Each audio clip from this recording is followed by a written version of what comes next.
Welcome students to my YouTube channel. तो शुरू करते हैं क्लास 10th का एक और इंटरेस्टिंग चैप्टर।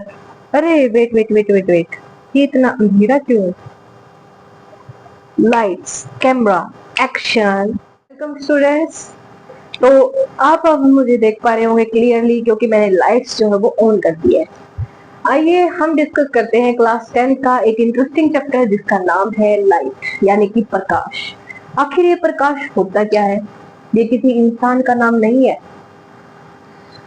फिजिक्स में एक ऐसी टर्म है जिसकी वजह से हम अपने आसपास की जो नेचुरल ब्यूटी है उसको देख पाते हैं। और डीपली अगर हम डेफिनेशन देखते हैं तो लाइट क्या है? लाइट एक फॉर्म है एनर्जी की। Light is a form of energy, ऊर्जा का एक रूप है जिसकी वजह से हम अपने आसपास की चीजों को देख पाते हैं। और डिटेल में फिजिक्स की लैंग्वेज में अगर हम कहें तो light is electromagnetic waves. Light जो है वो क्या होती है? इलेक्ट्रोमैग्नेटिक वेव्स का कॉम्बिनेशन है, यानी कि वो हमारे पास क्या है? विद्युत चुंबकीय तरंगे होती है जिनको ट्रैवल करने के लिए किसी भी मीडियम की रिक्वायरमेंट नहीं होती। 9th क्लास में हमने साउंड चैप्टर के अंदर पढ़ा था कि जो साउंड वेव्स है उनको ट्रैवल करने के लिए मीडियम की रिक्वायरमेंट होती है। अगर मैं वहां स्पेस में चली जाऊं और मैं चिल्लाना शुरू कर दूं तो मेरे साथ वाले पर्सन को जो है वो मेरी आवाज सुनाई नहीं देगी क्योंकि साउंड को ट्रैवल करने के लिए मीडियम की रिक्वायरमेंट होगी। लेकिन जो हमारी लाइट है वो सबकी उस्ताद है, उसे ट्रैवल करने के लिए किसी भी मीडियम की रिक्वायरमेंट नहीं होती है। अगर लाइट को मीडियम की रिक्वायरमेंट होती, इसका एग्जाम्पल कहाँ है?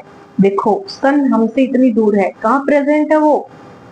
हमारे सोलर सिस्टम के अंदर। फिर भी उसकी रेज जो है वो हमारे तक पहुंच पाती है, हम तक पहुंच पाती है।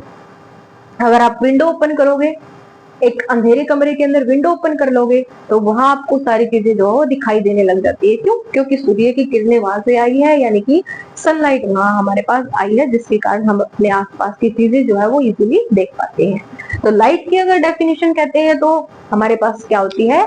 Light is a form of energy.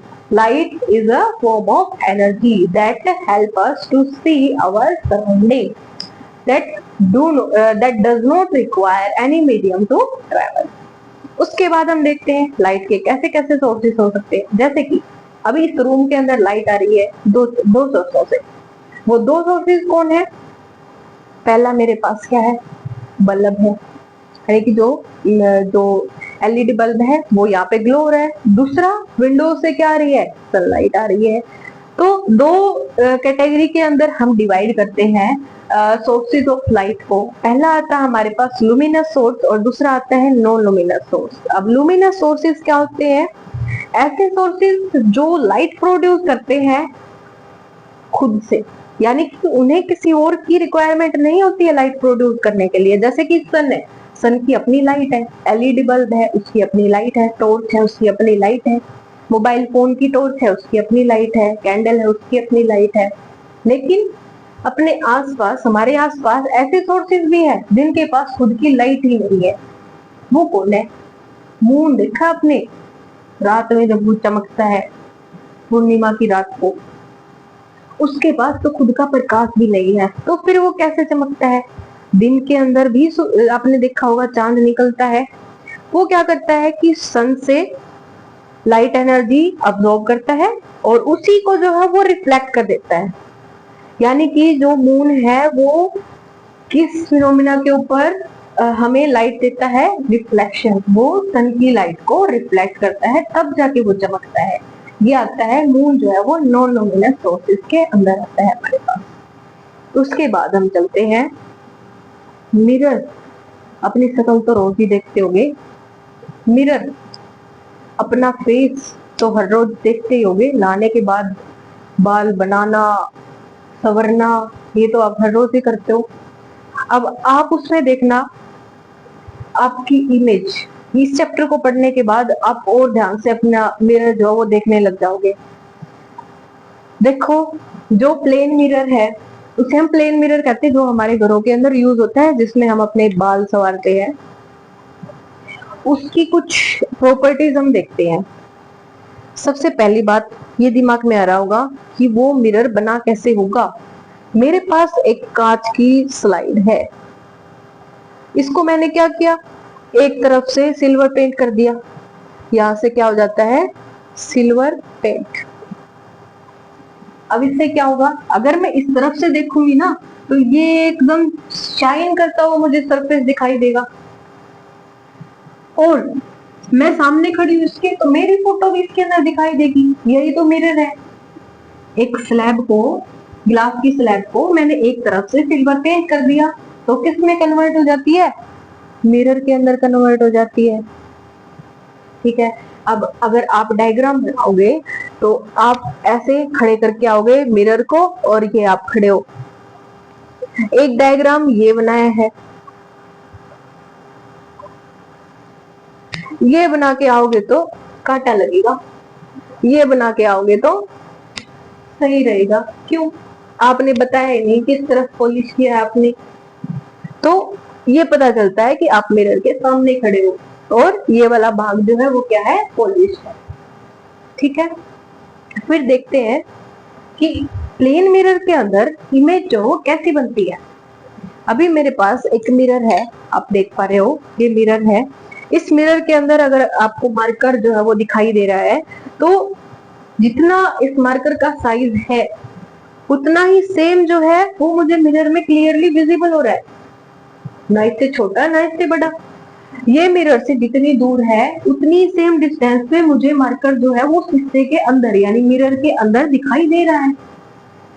ठीक है, और बाकी आप खुद देखना, मिरर लेके आओ एक, अपना जो है राइट हैंड उठाओ, अपना राइट हैंड अगर आप ऊपर उठाओगे तो वो अगर आप मिरर में देखोगे तो आपका लेफ्ट हैंड उठा हुआ है,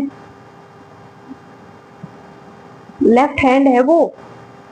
आपने तो राइट हैंड उठाया है लेकिन मिरर आपको क्या दिखा रहा है कि आपका लेफ्ट हैंड उठा हुआ है, क्योंकि आपकी इमेज कैसी बन रही है, इस तरफ मुंह करके। और अगर आपने राइट उठाया है तो वो आपको कैसा दिखाई दे रहा है, लेफ्ट हैंड दिखाई दे रहा है आपका। जब लेफ्ट उठाने पे हमें राइट दिखता है तो इसे हम कहते हैं लेटरली इन्वर्टेड इमेज। कैसी इमेज कहते हैं, लेटरली इन्वर्टेड इमेज।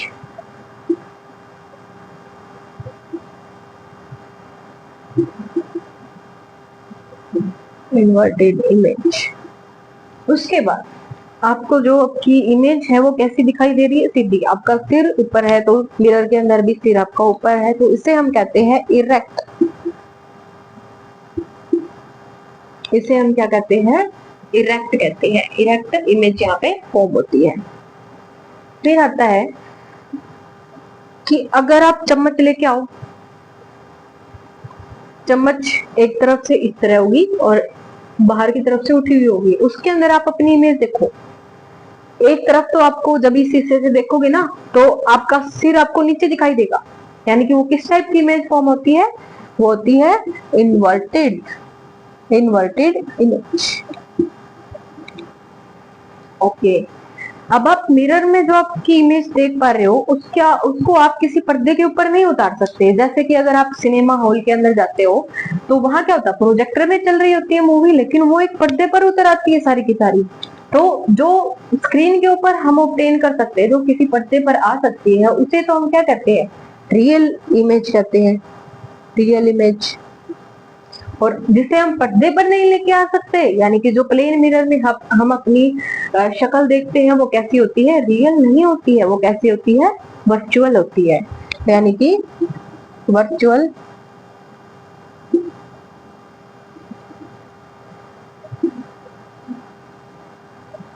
कैसी इमेज बनाता है, वो वर्चुअल इमेज बनाता है।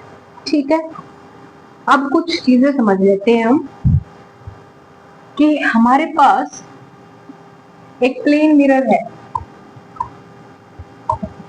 उस प्लेन मिरर के ऊपर हमने लेजर लाइट जो है वो फॉल करवाई है। हमने मिरर को ऐसे रख दिया, ये वाला हिस्सा इसका क्या है, पॉलिश्ड है। हम सिर्फ इतना सा लेके चलते हैं, ये हमारा मिरर है। मैंने इसके ऊपर लेजर लाइट फॉल करवाई, इसका नाम भी तो देना पड़ेगा। इसका नाम क्या होगा, इंसिडेंट रे। इसका नाम होगा इंसिडेंट रे। ये शाइनी सरफेस से टकरा के वापस चली गई, यानी कि बाउंस बैक हो जाती है। ये टकरा के ये वापस चली गई, इसे हम कहते हैं रिफ्लेक्टेड रे। हिंदी में आपतित किरण, और ये आती है परावर्तित किरण। ठीक है, अब क्या हुआ, मैंने इस मिरर के परपेंडिकुलरली एक लाइन जो है वो ड्रॉ कर दी। ये एक परपेंडिकुलर लाइन मैंने ड्रॉ कर दी। ठीक है, इसको थोड़ा सा अच्छी तरह से समझा देते हैं। इस तरह से यहां से ऑब्जर्वेशन निकल कर आती है, इंसिडेंट रे ने जो इस परपेंडिकुलर लाइन के साथ जो एंगल बनाया है, मैंने उसका नाम दे दिया एंगल आई। इस परपेंडिकुलर के साथ रिफ्लेक्टेड रे ने जो एंगल बनाया, मैंने उसको नाम दे दिया एंगल आर। हमने देखा जो एंगल आई है वो एंगल आर के इक्वल आ जाता है।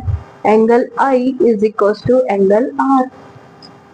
Angle formed by incident ray with the normal, this is known as normal. The angle formed by incident ray with the normal is equal to the angle formed by the reflected ray to the normal.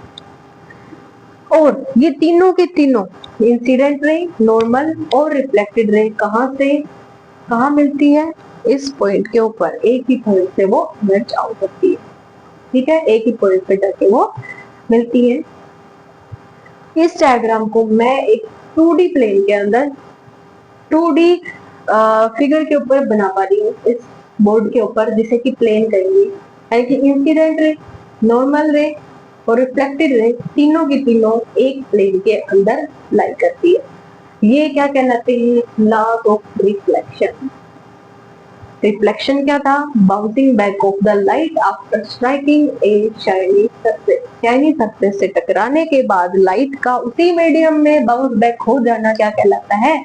परावर्तन यानी reflection कहलाता है। उसके laws क्या है कि angle of incident is equal to होता है एंगल ऑफ रिफ्लेक्शन के, और ये तीनों लाइन इंसिडेंट रे, नॉर्मल और रिफ्लेक्टेड रे एक ही प्लेन के अंदर, एक ही तल के अंदर जो है वो लाई करती है। ये प्लेन मिरर हो गया। प्लेन मिरर के अंदर इमेज कैसे बनती है वो हमने रीड आउट कर लिया। अब चलते हैं, और भी टाइप के मिरर आपने देखे होंगे। मान लिया कि आपकी दांतों के अंदर कीड़ा लग जाता है, आप डॉक्टर के पास जाते हो, बट वो कीड़ा इतना मामूली सा होता है, फिर भी डॉक्टर उसको देख लेते हैं। वो कैसे? उनके पास कुछ तो ऐसा मिरर है जो छोटी चीजों को बड़ा करके दिखा देता होगा। और एक और एग्जांपल आपने देखा होगा, गाड़ी के अंदर जो आपका साइड मिरर होता है, साइड रियर व्यू वाला मिरर होता है, उसके अंदर आपको गाड़ियां छोटी छोटी दिखाई देंगी। होगी तो वो दूर, लेकिन ऐसा लगेगा कि वो बिल्कुल गाड़ी के पास है। वहां एक लाइन भी लिखी हुई होती है, the object appear in the mirror are closer than they appear. जितना वो नजदीक, जितनी वो ऑब्जेक्ट वहां पे दिखाई दे रही है वो उससे ज्यादा नजदीक है, उस मिरर के अंदर वो दूर दिखाई दे रही है। ठीक है, तो कैसे मिरर होंगे? वो प्लेन मिरर तो है नहीं भाई, क्योंकि प्लेन मिरर में तो सेम इमेज बनती है, ना छोटी से बड़ी बन सकती, ना बड़ी से छोटी बन सकती है। जितनी गाड़ी होगी उतनी सेम साइज की हमारे पास फोटो बननी चाहिए। तो वो दो टाइप के मिरर हम डिस्कस कर लेते हैं। वो दो टाइप के मिरर कौन से होंगे? उससे पहले हम क्या करते हैं, एक बड़ा सा स्फीयर ले लेते हैं। ये हमारे पास बड़ा सा एक स्फीयर, 2D के अंदर अभी ये सर्कल लग रहा है, 3D के अंदर इमेजिन करना है इसको। अब एक साइड से हमारे पास आई अंशु और एक तरफ से हमारे पास आई है साक्षी। इन्होंने क्या किया, इस स्फीयर को दो भागों में बांट दिया, 3 भागों में बांट दिया, 2 भागों में नहीं। इसने ये हिस्सा ले लिया, इसने ये हिस्सा ले लिया। अंशु ने कहा मैं तो इसका ये वाला पार्ट जो है वो सिल्वर कलर करने वाली हूँ, कोई प्रॉब्लम नहीं। साक्षी ने कहा मैं इसका बाहर वाला पार्ट जो है वो कलर करने वाली हूँ, सिल्वर कलर कर दिया। इन दोनों की लड़ाई के चक्कर में दो तरह के मिरर बन गए। उन दोनों मिरर का नाम लिख लेते हैं। कन्वेक्स मिरर, दूसरा आता है कनकेव मिरर। कनकेव मिरर देखो कैसे। अब हम इसका हाफ पार्ट जो हमारे काम का नहीं है उसको हटा देते हैं। हमारे पास ये दो टुकड़े काम के बच गए। ठीक है, अब देखो जो अंदर की तरफ से पॉलिश्ड होगा और बाहर की तरफ जो बाउंड्री होगी जिस मिरर की, उसे हम कहेंगे कन्वेक्स मिरर। जो बाहर की तरफ से तो पॉलिश होगा और अंदर की तरफ से कर्व्ड होगा, मुड़ा हुआ होगा, उसे हम क्या कहेंगे? Concave mirror. यानी ये तो हमारे पास अवतल दर्पण होगा और ये हमारे पास उत्तल दर्पण होगा। ठीक है, छोटी चीजों को बड़ा करने का काम जो है वो कौन करेगा? Concave mirror. यानी कि अगर आप डॉक्टर के पास चले जाते हो तो कौन सा मिरर यूज करेगा? वो साक्षी वाला मिरर यूज करेगा। वो कौन सा? Concave mirror. क्योंकि छोटी छोटी चीजों को बड़ा करने का काम कौन सा मिरर करता है? साक्षी वाला मिरर करता है। वही अगर आप किसी बार्बर की शॉप में चले जाओ, नाई की दुकान के अंदर, तो वहां भी आपका जो सिर है वो इतना बड़ा दिखाई देता है। वो भी वहां भी कैसा मिरर यूज होगा? कनकेव मिरर यूज होगा। ठीक है, और गाड़ी के जो आगे हेडलाइट में जो मिरर लगे होते हैं, हेडलाइट की बात कर रही हूँ मैं, वहां भी कौन सा मिरर होगा? कनकेव मिरर होगा, क्योंकि ये लाइट को फैलाने का काम करते हैं। कन्वेक्स मिरर जो है वो कहाँ यूज होगा? जो हमारी गाड़ी के साइड में जो मिरर लगा हुआ होता है, यानी कि जो रियर व्यू वाला जो मिरर होगा, वहां पे हम कन्वेक्स मिरर का यूज करेंगे। आई बात समझ में? दोनों के अंदर डिफरेंस आया समझ? फिर हम कुछ चीजें डिस्कस करते हैं। देखो ये दोनों जो मिरर बने हैं वो एक स्फीयर से कट किए हैं, जिसका सेंटर मैंने मान लिया यहाँ कहीं था। ओके, इसका नाम लिखते हैं हम सेंटर ऑफ कर्वेचर। स्फीयर का सेंटर सेंटर ऑफ कर्वेचर कहलाता है, और कर्व का जो सेंटर होगा वो पोल कहलाता है। क्या कहलाता है? पोल कहलाता है। पोल कहलाता है। यहां से अगर मैं एक लाइन यहां से पास करवा दूं तो ये क्या कहलाएगी? स्फीयर की रेडियस। तो ये कहलाता है रेडियस ऑफ कर्वेचर। क्या कहलाता है? Radius of curvature. डिनोट किया गया है आर से। अगर मैं इसका हाफ कर दूं तो यहाँ पे आ जाऊंगी मैं। ये कहलाता है फोकस, यानी कि R/2 is equals to F। आई समझ? जो फोकस है वो रेडियस ऑफ कर्वेचर का हाफ होगा। सेम कन्वेक्स में है वैसा ही कनकेव के अंदर होगा। अब ये वाली लाइन जो प्रिंसिपल एक्सिस, सॉरी, जो एक ऐसी लाइन जो सेंटर ऑफ कर्वेचर पोल और फोकस के पास होती है, इसका नाम है प्रिंसिपल एक्सिस। ठीक है, अब देखो क्यों जरूरी है इनको रीड करना। कुछ टर्म्स हैं, हम अब लेके चलते हैं कनकेव मिरर, हमारा साक्षी वाला मिरर लेके चलते हैं।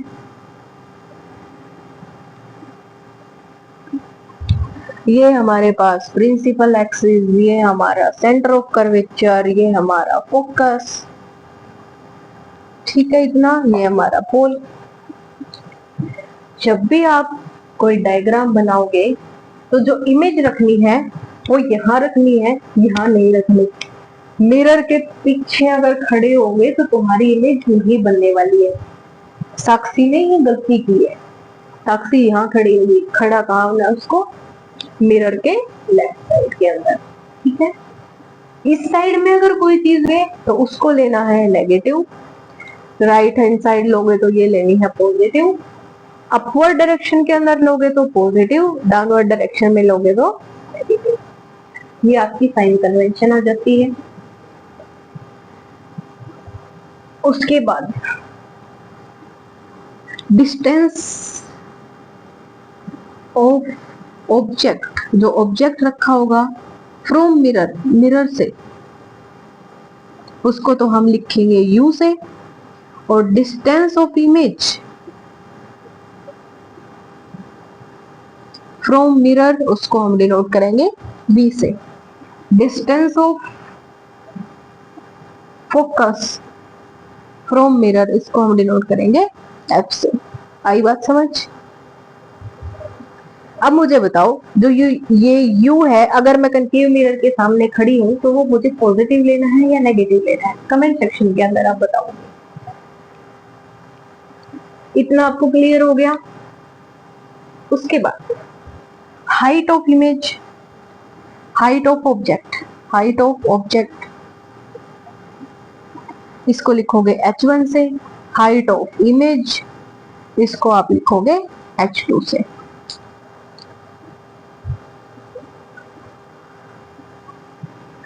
अभी के लिए मिरर कन्वेंशन, मिरर का जो टॉपिक है उसमें साइन कन्वेंशन तक ही हम रीड आउट करते हैं। नेक्स्ट वीडियो आपकी जो है आने वाले दिनों के अंदर, 1-2 दिन के अंदर आ जाएगी। तब तक आप इंतजार कीजिए और इस वीडियो को आप अच्छे से देखिए, और बाकी जो वीडियो मैंने डाली है उनको भी आप अच्छे से रीड आउट कीजिए। क्वेश्चन सीरीज भी आपकी साथ में लगती रहती है। तो अभी के लिए इतना ही। Thank you.